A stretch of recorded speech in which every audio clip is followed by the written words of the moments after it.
ಸ್ನೇಹಿತರೆ ನಮಸ್ಕಾರ. SRBOI ಮತ್ತೊಂದು ವಿಡಿಯೋಗೆ ಸ್ವಾಗತ ಸುಸ್ವಾಗತ ಅಂತ ಹೇಳ್ತಾ, ಸ್ನೇಹಿತರೆ ಇವತ್ತಿನ ವಿಡಿಯೋದಲ್ಲಿ ಹೊಸ ರೇಷನ್ ಕಾರ್ಡ್ಗೆ ಅರ್ಜಿನ ಯಾವ ರೀತಿ ಸಲ್ಲಿಸಬೇಕಂತ ಈ ಒಂದು ವಿಡಿಯೋದಲ್ಲಿ ತಿಳಿಸ್ಕೊಡ್ತೀನಿ. ಅದ್ರ ಜೊತೆಗೆ ಏನೇನು ದಾಖಲಾತಿಗಳು ಬೇಕಾಗುತ್ತೆ ಅದ್ರ ಬಗ್ಗೆ ಕೂಡ ಸಂಪೂರ್ಣವಾದ ಮಾಹಿತಿ ತಿಳಿಸ್ಕೊಡ್ತೀನಿ.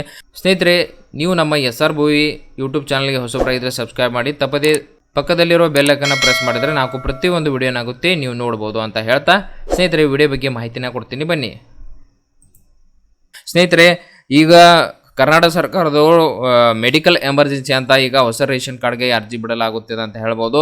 ಸೊ ಅಂಥವರು ಅರ್ಜಿನ ಸಲ್ಲಿಸ್ಬೋದು. ಹಾಗಿದ್ರೆ ಸ್ನೇಹಿತರೆ ಹೊಸ ರೇಷನ್ ಕಾರ್ಡ್ಗೆ ಅರ್ಜಿನ ಸಲ್ಲಿಸಬೇಕಂದ್ರೆ ಈಗ ಇವತ್ತಿನ ದಿನ ಕೊನೆ ದಿನಾಂಕ ಅಂತ ಹೇಳ್ಬೋದು. 18/4/2025 ಕೊನೆ ದಿನಾಂಕ. ಸ್ನೇಹಿತರೆ ಮಧ್ಯಾಹ್ನ 1 ಗಂಟೆಯಿಂದ 3 ಗಂಟೆ ತನಕ ನಿಮಗೆ ಕಾಲಾವಕಾಶವನ್ನು ಮಾಡಿಕೊಡಲಾಗಿದೆ ಅಂತ ಹೇಳ್ಬೋದು. ಅದರೊಳಗೆ ನೀವು ಹೊಸ ರೇಷನ್ ಕಾರ್ಡ್ಗೆ ಅರ್ಜಿನ ಸಲ್ಲಿಸಬಹುದು. ಮೆಡಿಕಲ್ ಎಮರ್ಜೆನ್ಸಿ ಇದ್ದವರು ಮಾತ್ರ ಏನಾಗುತ್ತೆ, ನಿಮ್ಮ ಅಪ್ರೂವಲ್ ಬೇಗನೆ ಆಗುತ್ತೆ ಅಂತ ಹೇಳ್ಬೋದು. ಹಾಗಿದ್ರೆ ಸ್ನೇಹಿತರೆ ಮೆಡಿಕಲ್ ಎಮರ್ಜೆನ್ಸಿ ಅಂದರೆ ಸ್ನೇಹಿತರೆ ಮೇಜರ್ ಏನಾದರೂ ನಿಮಗೆ ಕಾಯಿಲೆಗಳಿದ್ದರೆ ಅದರ ಬಗ್ಗೆ ನೀವು ಟ್ರೀಟ್ಮೆಂಟ್ ತೆಗೆದುಕೊಳ್ಳಲು ರೇಷನ್ ಕಾರ್ಡ್ ಬೇಕಾಗಿದ್ದರೆ ನೀವು ಅರ್ಜಿ ಸಲ್ಲಿಸಿ ಇದರ ಲಾಭವನ್ನು ಪಡೆದುಕೊಳ್ಳಬಹುದು.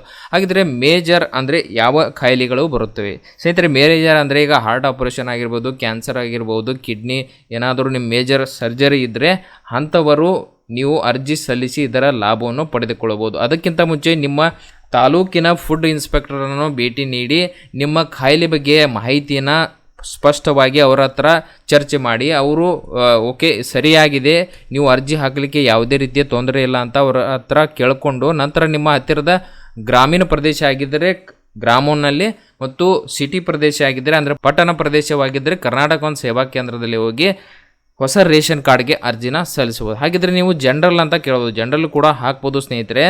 ಆದರೆ ಯಾವುದೇ ರೀತಿ ನಿಮಗೆ ಅಪ್ರೂವಲ್ ಈಗ ಕೊಡ್ತಾ ಇಲ್ಲ. ಸೊ ಜನರಲ್ ಅವರು ಅರ್ಜಿ ಹಾಕಿ ನಿಮ್ಮ ACK ಅಂದರೆ ಅಕ್ನಾಲೇಜ್ಮೆಂಟ್ನ ನಿಮ್ಮ ಹತ್ರನೇ ಇಟ್ಕೊಳ್ಬೇಕಾಗುತ್ತೆ. ಯಾವಾಗ ಅಪ್ರೂವಲ್ ಸ್ಟಾರ್ಟ್ ಆಗುತ್ತೆ ಆವಾಗ ನೀವು ಅದರ ಬಗ್ಗೆ ಅಂದರೆ ಆವಾಗ ನಿಮ್ಮ ರೇಷನ್ ಕಾರ್ಡ್ ಸಿಗುತ್ತೆ. ಇವತ್ತೇ ನೀವು ಅರ್ಜಿ ಹಾಕಿ ಇವತ್ತೇ ರೇಷನ್ ಕಾರ್ಡ್ ಬೇಕಂದರೆ ಯಾವುದೇ ರೀತಿ ಸರ್ಕಾರದಕ್ಕೆ ಕಾಲಾವಕಾಶವನ್ನು ಮಾಡಿಕೊಟ್ಟಿಲ್ಲ.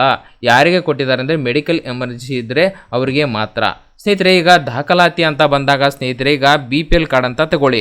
BPL ಕಾರ್ಡ್ಗೆ ನೀವೇನಾದರೂ ಅರ್ಜಿನ ಸಲ್ಲಿಸಲಿಕ್ಕೆ ಬಂದರೆ ಕುಟುಂಬದ ಮುಖ್ಯಸ್ಥ ಮಹಿಳೆ ಆಗಿರ್ತಾರಲ್ಲ ಅವರ ಹೆಸರಲ್ಲಿ ಆದಾಯ ಪ್ರಮಾಣ ಪತ್ರ ಬೇಕಾಗುತ್ತೆ. ಆದಾಯ ಪ್ರಮಾಣ ಪತ್ರ ಎಷ್ಟಿರಬೇಕಂದ್ರೆ 1,20,000ಕ್ಕಿಂತ ಕೆಳಗಡೆ ಇರುವಂಥ ಆದಾಯ ಪ್ರಮಾಣ ಪತ್ರ ಕುಟುಂಬದ ಮುಖ್ಯಸ್ಥ ಮಹಿಳೆ ಹೆಸರಲ್ಲಿ ಇರಬೇಕಾಗುತ್ತೆ.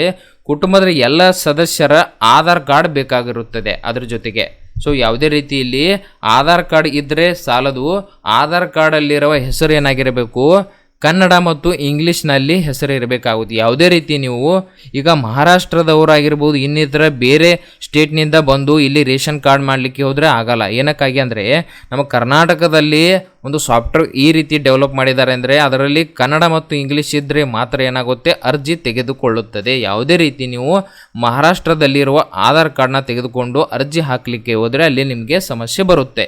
ಸೊ ಅದಕ್ಕೋಸ್ಕರ ಅರ್ಜಿ ಸಲ್ಲಿಸೋಕ್ಕಿಂತ ಮುಂಚೆ ನಿಮ್ಮ ರೇಷನ್ ಕಾರ್ಡ್ ಅರ್ಜಿನ ಸಲ್ಲಿಸಲಿಕ್ಕೆ ಹೊಸ ರೇಷನ್ ಕಾರ್ಡ್ ಅರ್ಜಿನ ಸಲ್ಲಿಸಲಿಕ್ಕೆ ಹೋದಾಗ ನಿಮ್ಮ ಆಧಾರ್ ಕಾರ್ಡ್ನಲ್ಲಿರುವ ಹೆಸರು ಏನಾಗಿರಬೇಕು, ಕನ್ನಡ ಮತ್ತು ಇಂಗ್ಲೀಷ್ನಲ್ಲಿ ಇರಬೇಕಾಗುತ್ತೆ.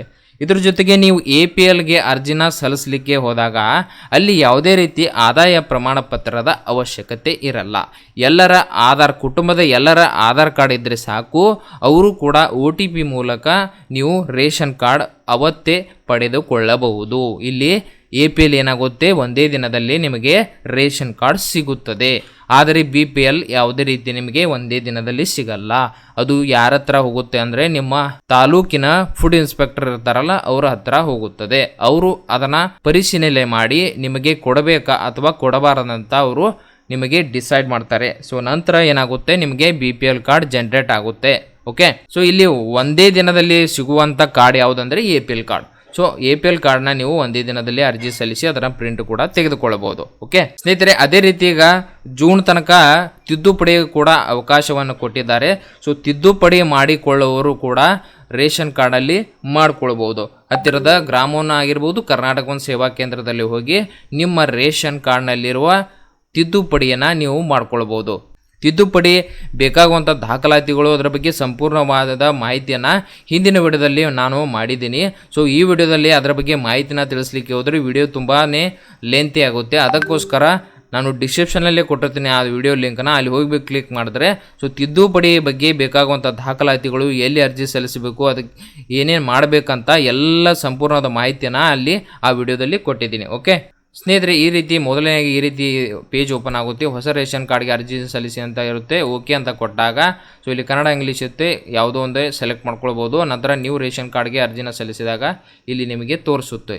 ಸೊ ಇಲ್ಲಿ ನಿಮಗೆ BPL ಅಥವಾ APL ಇಲ್ಲಿ ತೋರಿಸುತ್ತೆ. ಯಾವಾಗ ತೋರಿಸುತ್ತೆ ಅಂದರೆ ಈಗ 1 ಗಂಟೆ ಆಗಿಲ್ಲ. ಸೊ 1 ಗಂಟೆ ಆಯ್ತಂದರೆ ನಿಮಗೆ ಎನೇಬಲ್ ಆಗುತ್ತೆ ಅಂತ ಹೇಳ್ಬೋದು. 1 ಗಂಟೆ ಆದ ನಂತರ 1 ರಿಂದ 3 ತನಕ ನಿಮಗೆ ನೀವು APL ಆಗಿರ್ಬೋದು BPLಗೆ ಅರ್ಜಿನ ಸಲ್ಲಿಸ್ಬೋದು ಜನರಲಲ್ಲಿ. ಓಕೆ ಸ್ನೇಹಿತರೆ, ಇವತ್ತಿನ ವಿಡಿಯೋದಲ್ಲಿ ಹೊಸ ರೇಷನ್ ಕಾರ್ಡ್ ಅರ್ಜಿ ಬಗ್ಗೆ ಮಾಹಿತಿನ ತಿಳಿಸಲಿಕ್ಕೆ ಈ ಒಂದು ವಿಡಿಯೋನ ಮಾಡಿದೆ ಅಂತ ಹೇಳ್ಬೋದು. ಈ ಒಂದು ವಿಡಿಯೋ ನಿಮಗೆ ಇಷ್ಟವಾಗಿದ್ದರೆ ಲೈಕ್ ಮಾಡಿ, ಸಬ್ಸ್ಕ್ರೈಬ್ ಮಾಡಿ, ತಪ್ಪದೇ ತಮ್ಮ ಬಂಧು ಮಿತ್ರರಿಗೆ ಶೇರ್ ಮಾಡಿ ಅಂತ ಹೇಳ್ತಾ ಅಲ್ಲಿವರೆಗೆ ಮತ್ತೊಂದು ಇಂಟ್ರೆಸ್ಟಿಂಗ್ ವಿಡಿಯೋ ಜೊತೆ ಬರ್ತೀನಿ. ಜೈ ಹಿಂದ್, ಜೈ ಕರ್ನಾಟಕ.